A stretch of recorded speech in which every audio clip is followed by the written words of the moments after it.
Picture the streets of London, foggy and mysterious in the early 20th century. Samuel, a well-regarded professor, is seen leaving his house for the third time, returning to check if he locked his door. Neighbors whisper, thinking he's lost his mind. But little did they know, Samuel's repetitive actions were early observations of a condition now termed as Obsessive-Compulsive Disorder, or OCD. Obsessive-Compulsive Disorder is far more complex than just repeated checking or cleanliness habits, which many have come to associate it with.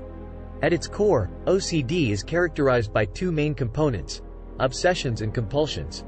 Obsessions are unwanted and intrusive thoughts or urges, and compulsions are the behaviors one feels compelled to do in response to these obsessions. Imagine being bombarded by a voice in your head, repeatedly telling you that you left the gas on, even though you know you checked. For many with OCD, these voices and intrusive thoughts can become tormenting, leading to cycles of repeated behaviors or rituals in a bid to silence or neutralize them. These compulsions can take various forms, from washing hands multiple times to avoid contamination, to counting objects in a specific order to prevent a catastrophe. But let's delve a bit deeper into our historical event.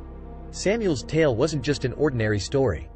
Samuel, in his desperation, became one of the earliest recorded patients to seek treatment for this condition. He approached Dr. Albert Sinclair, a pioneer in the realm of mental health. Sinclair's exploration into Samuel's mind became a significant study that shook the psychological community. Their sessions were filled with tension and suspense, as Samuel confronted his deepest fears and Sinclair navigated uncharted waters of the mind. Sinclair's observations? Samuel's compulsions, like rechecking the door, weren't a sign of madness, but a coping mechanism. An attempt to gain control in a mind where obsessions reigned supreme.